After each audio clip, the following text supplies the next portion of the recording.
I think we can probably get started in order not to lose precious time towards the end of the lecture, as is normally the case. Again, my name is Gunther Hellmann. I'm a professor of political science here, and I'm coordinating this semester's lecture series on theorizing global order. This is the second lecture we are having this term, and I'm very happy to introduce my colleague Pinar Bilgin. Professor Bilgin, who is currently teaching as an associate professor of international relations at Bilkent University in Ankara, Turkey. I will just briefly introduce her, and Pinar Bilgin will then deliver her talk. Pinar Bilgin has been educated in Turkey for her Bachelor of Science in International Relations and her Master in International Relations at the Middle Eastern Technical University and at Bilkent University. She then went on to pursue both a master's degree in strategic studies from the University of Wales in Aberystwyth, as well as a PhD at the same university. Among others, Pinar has been a fellow in different institutions. She has been very active, which I want to emphasize because this is an important professional duty to the community in several organizations of international studies, among others as a founding governing board member of the European International Studies Association, a president of the Central and Eastern European International Studies Association, and as a past chair of the International Political Sociology section of the ISA, the largest, mostly North American International Studies Association. So you can see her professional activities range very broadly and have a certain accent in the field of international studies with an emphasis on sociological themes. Among her most important publications, Pinar Bilgin has listed two books, Regional Security in the Middle East, A Critical Perspective from 2005, and a new book which is just about to come out called The International Insecurity, Security in the International, which will also be the theme of her talk tonight. Pinar Bilgin describes her research agenda as focusing on critical approaches to security studies. This is also reflected in a series of editorial tasks she has been performing for key journals in international studies, among others, Security Dialogue, a very important journal on security studies, and as I mentioned already, the International Political Sociology Journal, which is part of the International Studies family. The talk tonight is entitled The International Insecurity as the forthcoming book. We're very glad, Pinar, that you could make it to join us. The floor is yours.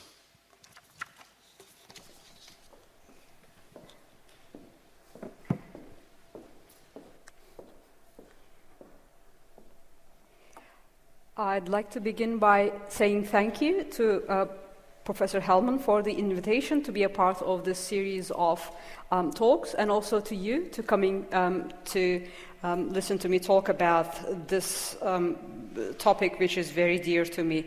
As Professor Hellmann was saying, I come to this series of lectures from a subfield of international relations called security studies. And my talk brings together two of my research interests, main research interests. One is critical approaches to security, and the other is study of IR in general and security in particular in different parts of the world. Critical approaches to security and study of IR in different parts of the world.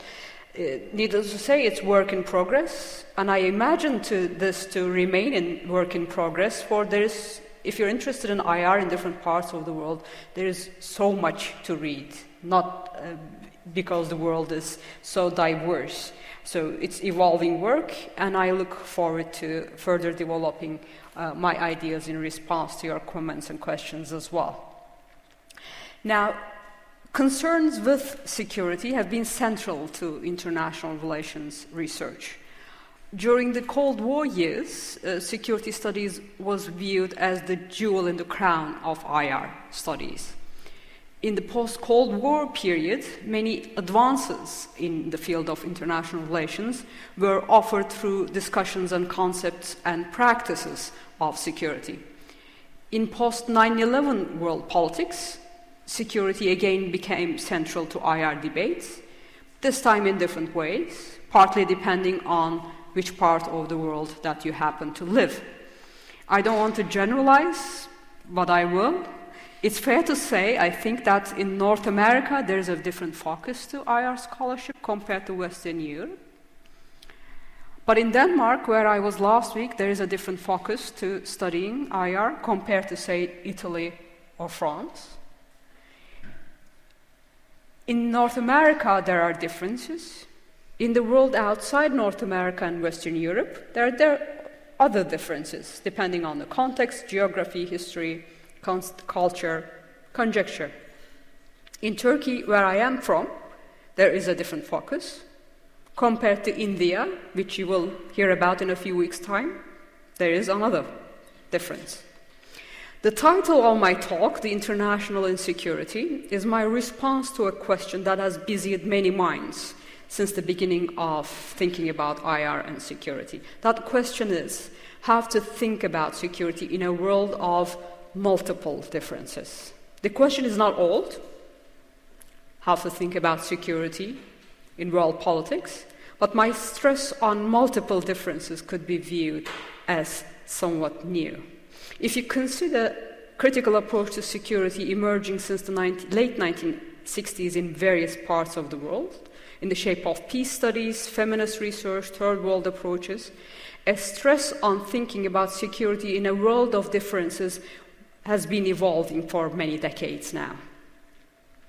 So an interest in the relationship between differences and security is not new, especially the interest in the dynamics of self-other is not new at all. Professor Rob Walker, who was here 2 weeks ago, is one of the most prominent contributors to the discussions on this question. Having said that, we do not as yet have integrated the insights of such critical perspectives into theorizing about world security. Hence, my return to the question, how to think about security in a world of multiple differences. Everyday discussions on security, those debates between policy practitioners and those who advise them, those debates that we follow through the news reports, they portray differences in world politics as unchanging pre-givens and yielding insecurities. We are different. Those who are most different seem to not like each other, not get along with each other. They have conflicts, sometimes conflict turns violent. These are everyday debates that we follow through news reports. I'm simplifying, of course. They portray differences in world politics as unchanging pre-givens and as yielding insecurities. Such debates could be on the Islamic Republic of Iran's refusal to let go of what it considers its nuclear rights. Such debates could be about immigrant second, third generation youth in Western Europe and North America who become so-called homegrown terrorists. Over the years, we witnessed hyped-up fears of civilizational clash based on the Huntingtonian idea that states that belong to different civilizations are bound to clash. Such fears about difference have destabilized already fragile relations within and between communities, societies, and states, those who view each other as different. In the study of international relations, we thought we were beyond this. We thought we were beyond this way of thinking about the dynamics of differences and differences as yielding insecurities. We thought that that was the case 100 years ago, but no longer. 100 years ago, the coexistence of people with different religions, ethnic identities was considered a security risk. At the time, the movement of populations was considered a conflict management procedure. The exchange of population between Turkey and Greece, for instance, in the early 1920s, viewed as a way of managing conflict, not only by the policymakers of the two sides, but by the international society. The person who advised the governments received the Nobel Peace Prize the year before. So keeping people apart, keeping different people apart, was considered a conflict management procedure at the time. That was one way of managing the dynamics of differences and security. During the Cold War years, all our eyes focused on ideological differences. And since the late 1980s, we began to pay attention to think about differences as other than ideological once again. During the 1980s and 90s, as IR students, we drew upon social theory, we learned from sociology, psychology, anthropology, and in our post-Cold War euphoria, we thought we actually moved beyond thinking of differences as pre-given and unchanging, as unyielding insecurities. We thought this way of thinking about and practicing world security belonged to days long gone. But then such thinking became more visible once again in the post-9/11 world politics. Even those who dismissed Huntingtonian thinking during the 1990s came to portray differences as unchanging, as pre-given, and as yielding insecurities since 2001. Multiple actors in different parts of the world have since proven receptive to scenarios depicting the future of world politics as a clash of civilizations. There is very little agreement on what civilizations are, whether they actually exist, where one begins and where one ends. There's very little agreement on this. What we do portray are conflicts in such terms in many different parts of the world. So much so that we try and address these problems again in civilizational terms, through replacing the clash scenario of Huntington with a dialogue of civilizations originally proposed by then Iranian President Khatami, or an alliance of civilizations that's even more recent, sponsored by the United Nations, co-sponsored by Spain and Turkey when Kofi Annan was Secretary General. When we refer to clash of civilizations, what we're referring to is our multiple differences viewed as pre-given and as yielding insecurities. These dynamics are preceded and supplemented by everyday representations of the movement of people across boundaries as a source of insecurity, in societal terms sometimes, or in police military terms at other times.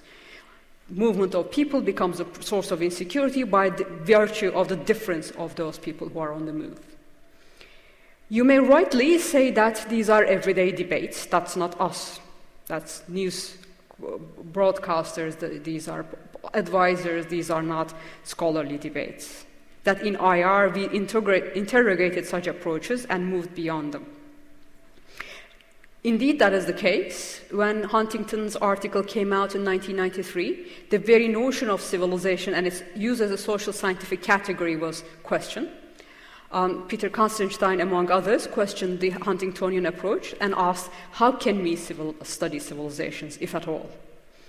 In a different way, John Hobson's study of civilizations approached them in perhaps opposite of Huntington, in that he does not take them as pre-given, as unchanging, but in dialogical terms, as interacting with and learning from each other. On the other hand, the more quantitative approaches to IR also interrogated Huntington's approach.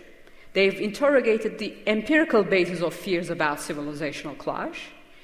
Their conclusion, very simply put, is that there is next to no empirical basis to such claims.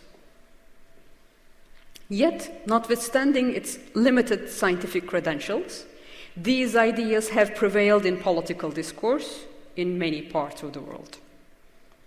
Those approaches critical of Huntingtonian thinking have not always reflected on the ways in which our attempts to understand and address insecurities and differences in such terms, in civilizational terms, in terms that take differences as pre-given and unchanging, reproduce our insecurities.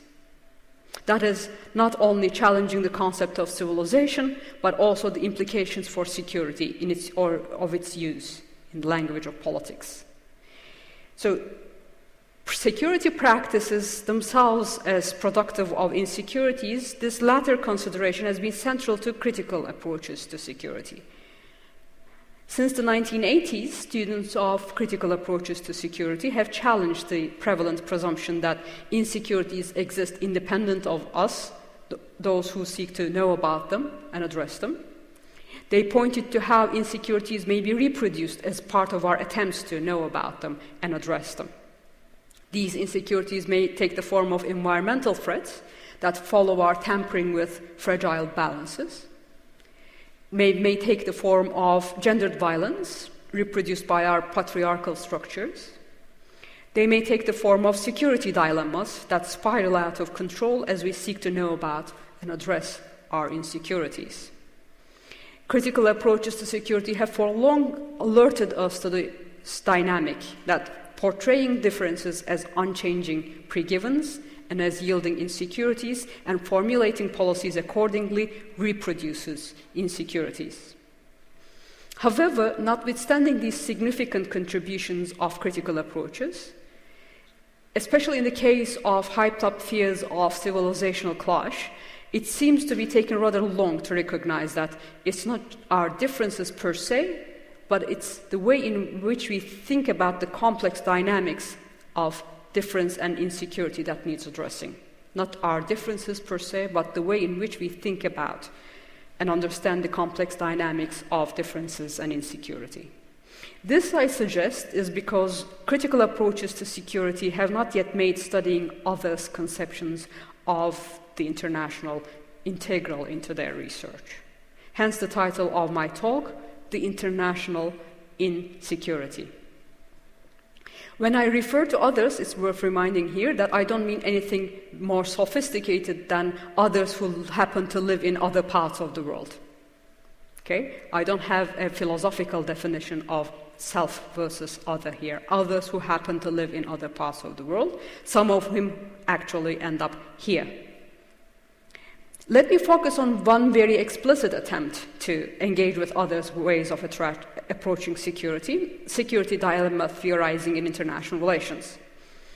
The concept of security dilemma is customarily used in everyday policy debates to imply the inevitability of conflict and war in international relations. However, the originator of the concept, John Hertz, in the 1950s, thought that while dilemmas of security were difficult to avoid, conflict and war were not inevitable. They were not unavoidable for policymakers who remained aware of security dilemma dynamics, he argued.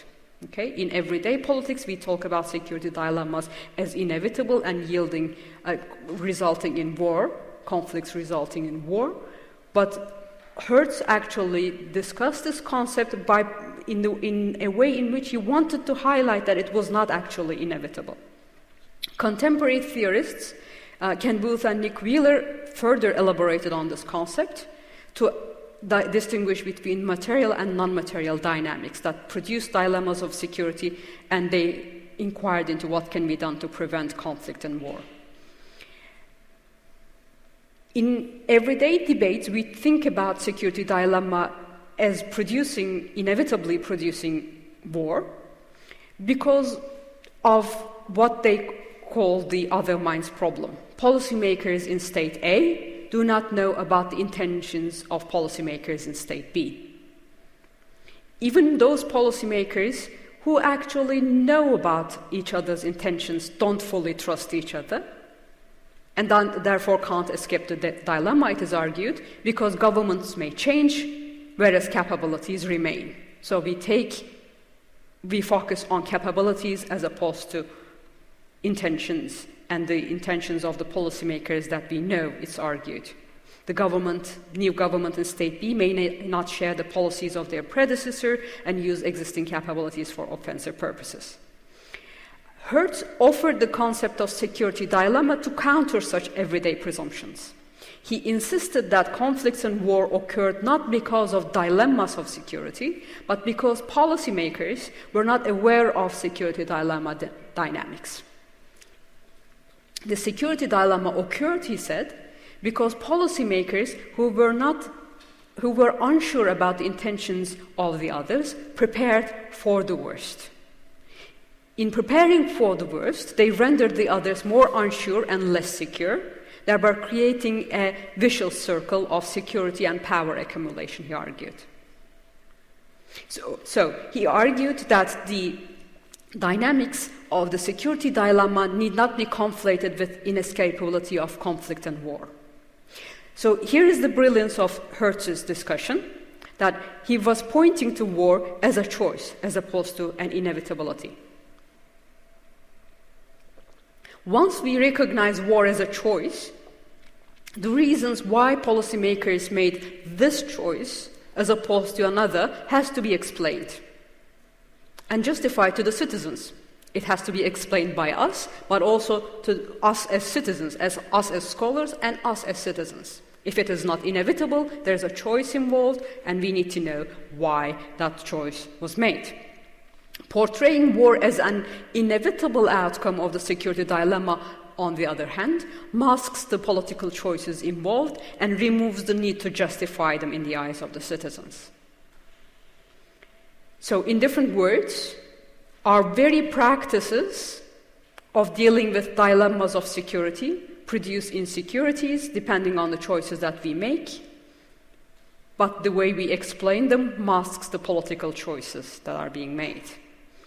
Notwithstanding the significance of Hertz's contribution, remember this is the 1950s, during the Cold War, the security dilemma thinking remained to Cold War climate for a very long time, until it was revived in the early 1990s by Booth, Wheeler, and others. They revived security dilemma theorizing.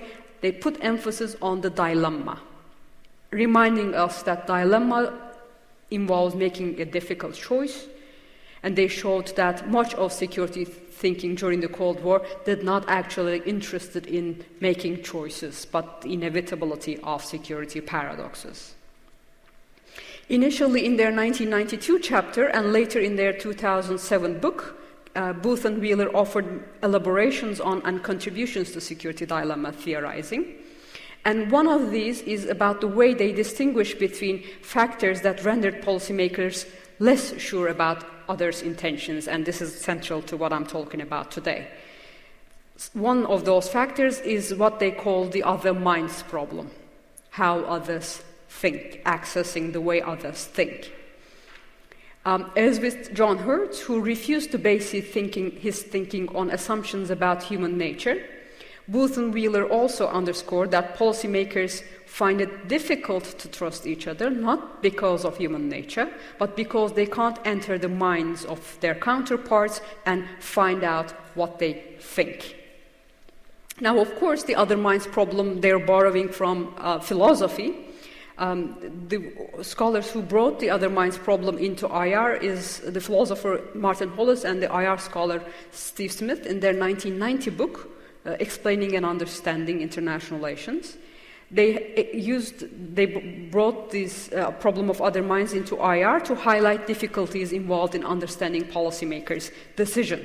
They wrote, when a car makes a nasty noise and refuses to start, the expert can infer what is wrong with it by analogy, because he has fixed other cars before, by analogy with similar cases, and can check the inference by taking the engine apart and then fixing it afterwards.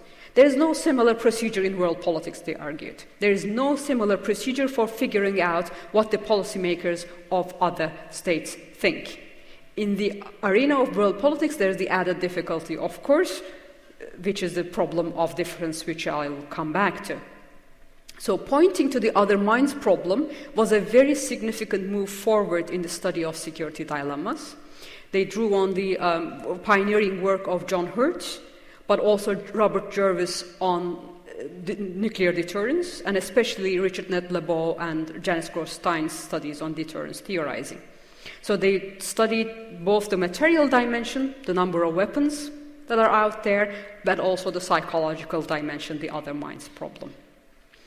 What they successfully showed is that thinking about security in a world of differences need to take into account how others think.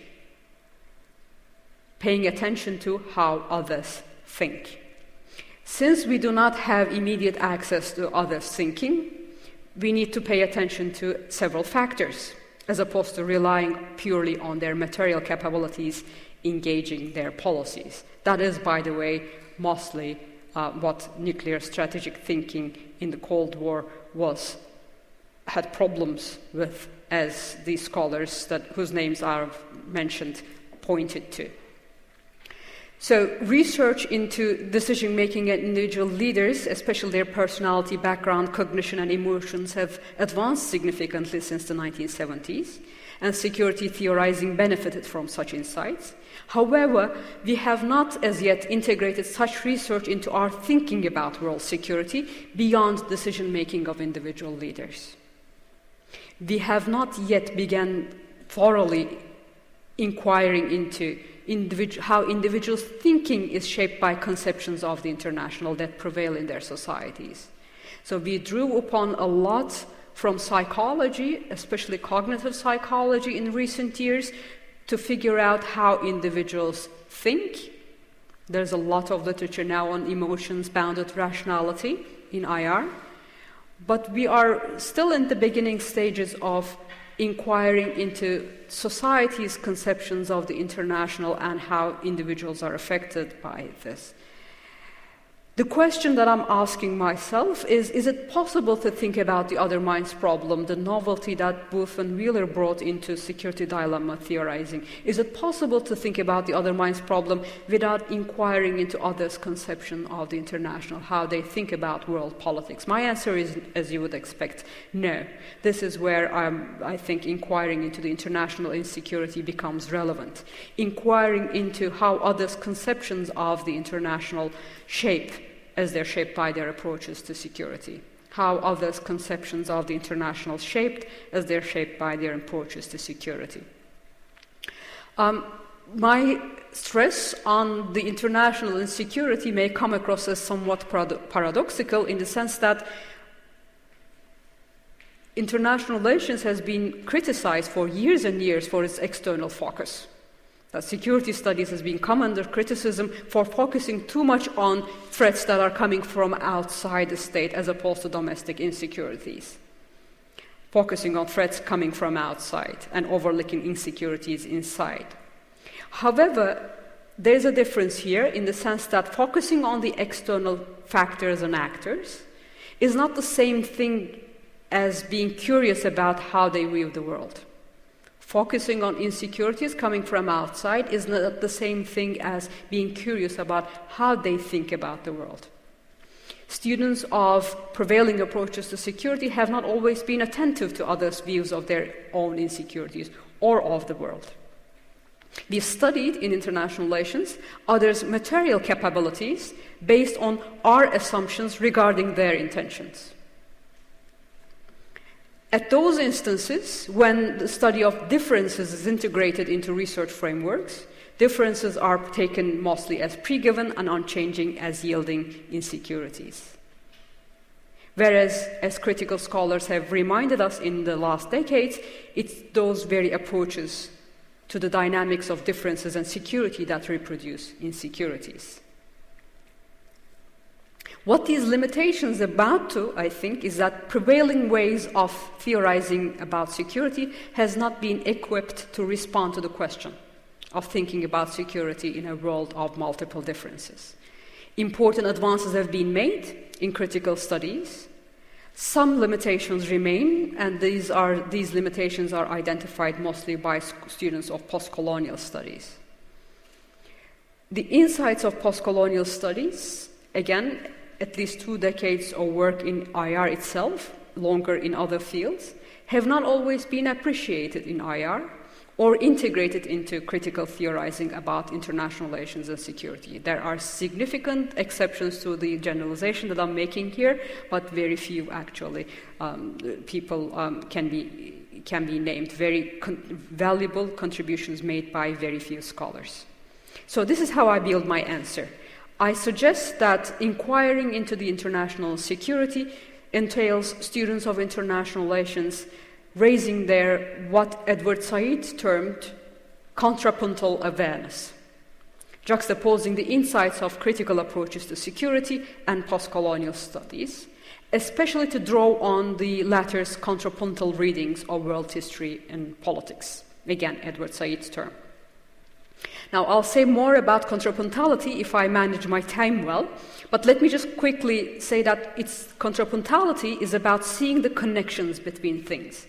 Not connecting things, but seeing the connections between things. He borrows it from music. Emphasizing contrapuntality is about reminding ourselves how the building blocks of the answer that I'm trying to present here are already available to us. We need to emphasize those connections in bringing together their insights as opposed to withdrawing to our respective approaches and schools and shouting at each other. Critical approaches to security have focused on the constructedness of insecurities and pointed to the ways in which one's basic ideas about what makes the world go around shape their conceptions of security. They've done this very successfully. However, thinking about world security in a world of multiple differences also requires us to inquire into how others' conceptions of the international is shaped by those basic ideas. In everyday debates on Iran's nuclear program, for instance, Iranian leaders' conceptions of the international are considered of little relevance for making sense of what they refer to as Iran's nuclear rights. We presume that we already know what they're planning to do, and we respond accordingly. India's decision to have a nuclear program during the 1940s, as early as that, is considered in terms of its relationship with its neighbors or its leaders' hegemonic ambitions. What we pay little attention to insecurities tied up with their leaders' conceptions of the international as a hierarchical world, not just anarchical, but hierarchical, and their conceptions of India's sovereignty as fragile. If you go into E.T. Abraham's work on the history of the atomic bomb in India, or Himadipudis' work on India's international relations, you see that there are insecurities that our prevailing approaches do not consider at all.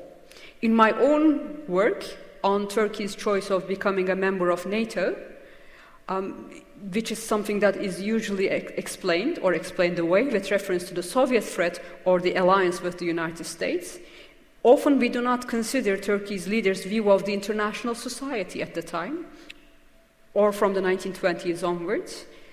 NATO emerges as a solution not only against the Soviet threat, or not only in terms of relationship with the United States as a strategic ally, but also in terms of joining the Western civilization and NATO being an institution of the Western civilization.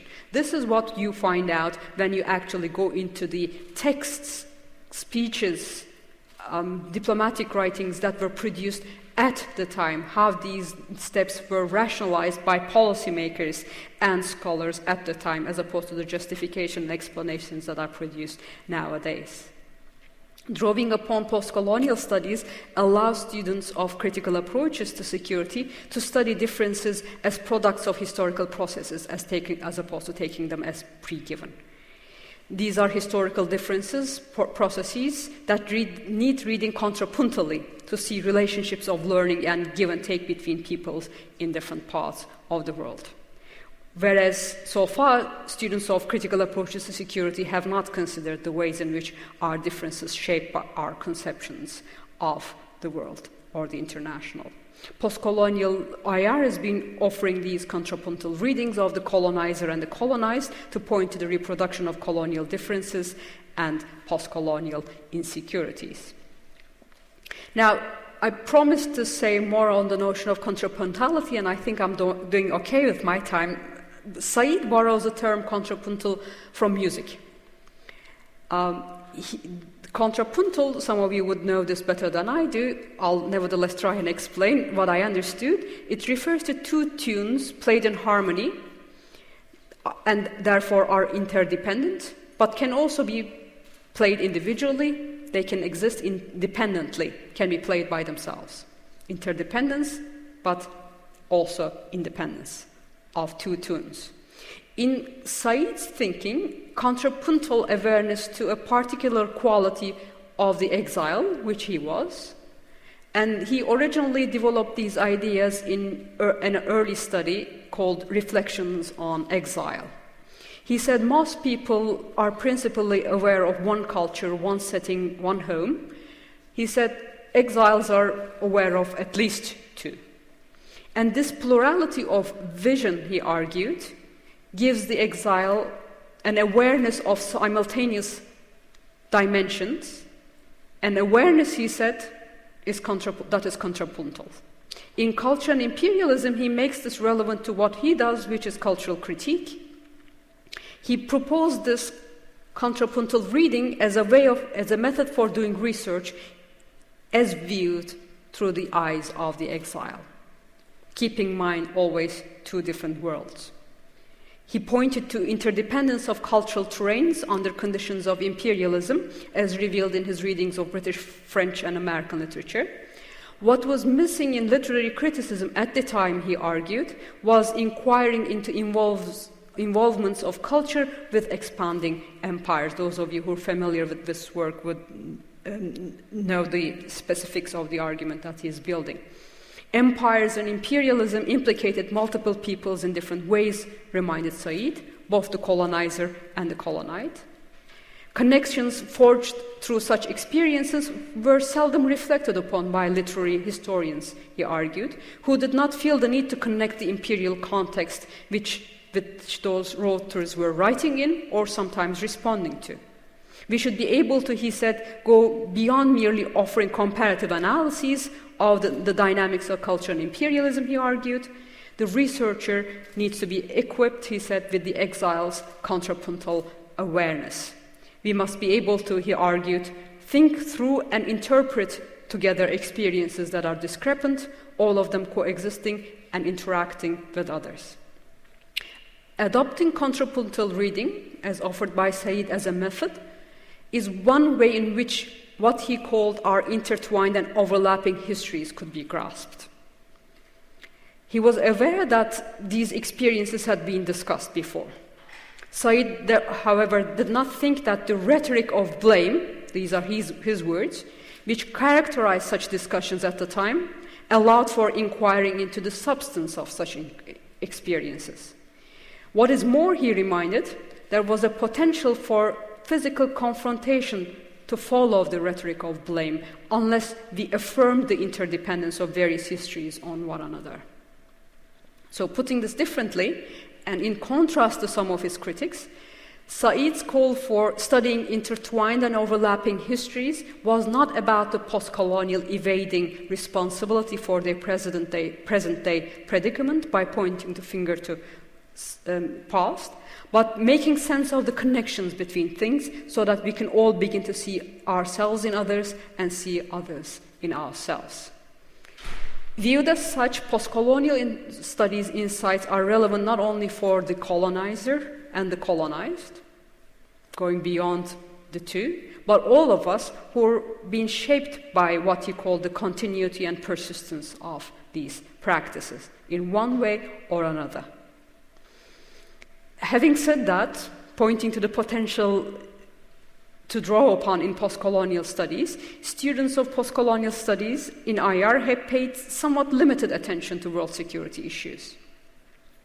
I already pointed to Iti Abraham and Mupidi's work. I could add Tarak Barkawi's work for this, and especially Vivian Jabri's most recent book. These are the exceptions that I'm drawing upon and building upon in my research. I suggest in my own research that addressing the task of thinking about security in a world of multiple differences, raising our own contrapuntal awareness as students of IR to draw from both critical approaches to security and post-colonial studies so that we would be equipped to inquire into the international and security. Now, there is a second part to the answer that I present, which is what I call the security in the international. That was already in the abstract of the talk. When I talk about inquiring into security in the international, I point to the need to understand how others' insecurities shape their conceptions of the international. Now, the reason why I have this part doesn't come across as entirely relevant. The reason I have this part is because if we're interested in how others view the world, where do we go to? How do we find them? It's not obvious that international relations, well, it is obvious that international relations should have the answer, but scholars who inquired into the study of IR in different parts of the world, that IR may not necessarily be the best place to go to if we are interested in finding out about others' conceptions of the world. There is no book to go to find out about conceptions of the international in Turkey or in other parts of the world so far as I know. Those of you who are familiar with Ule Weaver and Arlene Tickner's Worlding Beyond the West project would also be familiar with their finding that IR scholarship is not entirely helpful.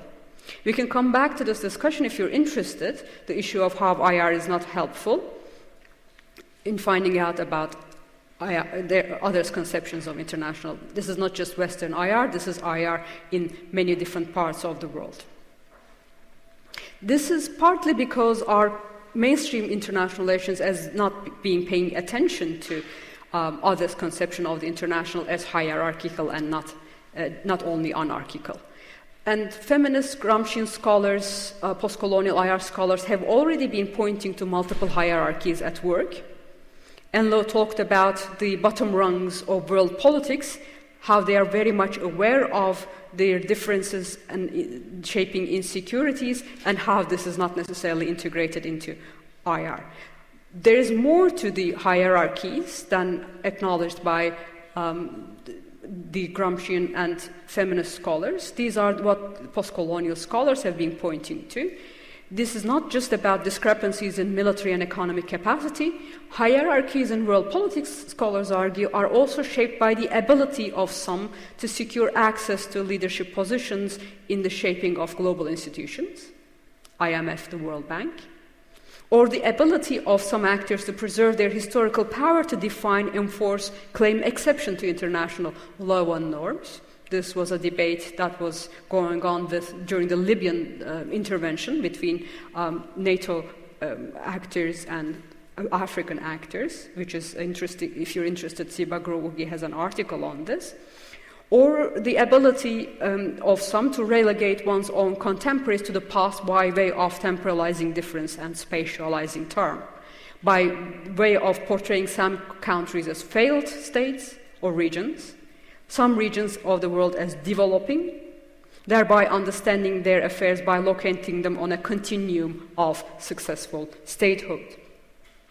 World hierarchies are also products of others' capacity to resist such portrayals and their ability to climb up the ladder to join those who do the portraying in world politics. These are multiple hierarchies, not all of which we take into account in the study of world security. E.H. Carr, writing many decades ago that others' conceptions of the international are likely to be shaped by their position in these hierarchies. So many decades later, there is still precious little on this, how these hierarchies and states' position in those hierarchies shape their international relations. So I seek to find out about this, that is not in international relations, by looking at what I call the security in the international, the second part of my research. Again, I will not go further into this. Let me just very quickly summarize what I've said so far and then illustrate it very quickly and then finish. What I've said so far is that when I say we need to be inquiring into the international security, I refer to the need for incorporating others' conceptions of the international in the study of security. By others, I don't mean anything more sophisticated than those happen not to be located near or top the hierarchies of world politics. They have less power in shaping world dynamics, including their own portrayal in world politics. And by inquiring into security international, I point to the need to understand how others' insecurities shape their conceptions in the international, including IR scholarship. Let me conclude by illustrating this, saying something about how I bring together these two parts of the answer. I'll focus on the case of civilizational dialogue initiatives because they try and address the problem that I started with, the problem of clash of civilizations as threatening world security. Now, civilizational dialogue initiatives were suggested in the late 1980s by Iranian President Khatami at the time. And again, at the time, they were considered by many to be our best bet in countering the primacy of Huntingtonian axioms in world politics. Critical security perspectives, when we adopt critical security perspectives and looking at the dialogue of civilizations initiatives, they allow us to see that while the proponents of dialogue strive to replace clash with dialogue, which is a good thing, they do not always reflect on how insecurities are reproduced through the attempts at civilizational dialogue. Okay? It may come across as counterintuitive, they're trying to replace clash with dialogue. The critique that I present is that they do not always reflect on insecurities that get reproduced through attempts at civilizational dialogue. One aspect of this that they're shaped by particular notions of dialogue, which are not always dialogical. They're shaped by particular notion of civilization that is again taken as pre-given and unchanging, not conceptualized dialogically. And they're shaped by a particular notion of security, which is state-centric, statist, and serves the purposes of state, not necessarily their citizens. What is more, what I stressed before, they carry the potential to reproduce insecurities inside civilizations, not only between civilizations. Presently, both sides to this debate, clash versus dialogue, understand civilizational differences as unchanging and pre-given, without due consideration for give and take learning and co-constitution across boundaries throughout history. On the one hand, we know about this when we read several literatures in anthropology, in history of art, as well as IR, as with John Hobson's work. On the other hand, this does not always get integrated into our debates on world security. Said's method of contrapuntal reading, however, allows us to study intertwined and overlapping histories of civilizations, be it in terms of transfer of knowledge and know-how. Hobson talks about gunpowder, paper, the printing press. It also allows us to talk about self-other dialectics, which is the bit that we focus most on in international relations. It also allows us to study co-constitution of ideas and institutions, as with human rights and modernity. This bit has been the focus of Amartya Sen's book, Identity and Violence. So drawing on contrapuntal readings of historical dialogues between civilizations allows me to illustrate the limitations of the notion of civilization, dialogue, and security that such initiatives build upon. Highlighting the need to move away from notions of differences as unchanging pre-givens as yielding insecurities, and inquiring into the relationship between difference and insecurities as viewed by others in other parts of the world. Thinking about security in a world of multiple differences, then I suggest, would benefit from drawing on Said's notion of contrapuntality in two ways that are related but different. One, it calls upon to read history contrapuntally, to discover connections. A lot post-colonial IR has done on this. The aim is not to establish connections, but to discover already existing ones, so that we see ourselves anew. It's not about establishing new connections, it's about pointing to already existing connections so that we see ourselves anew. We see histories of give and take, the constitution of self, and other, and learning. This is one. Secondly, it calls upon us as students of world politics to approach our separate ways of thinking contrapuntally. A lot of insightful studies already exist in the social sciences. Many of the issues that I've identified have discussed at length in several subfields of IR and other social sciences. The contrapuntal approach calls upon establishing connections between them and drawing upon all of them so that we'll be better equipped to think about security in a world of multiple differences. Now, I know that there is a lot of resistance to utilization of contrapuntality. For that reason, I will end off Joseph Lapid's reminder on incommensurability. He reminded in a piece from the early 2000s, I think, there are more incommensurable theorists, he said, than there are incommensurable theories. Switching lenses and being open is important. Thank you.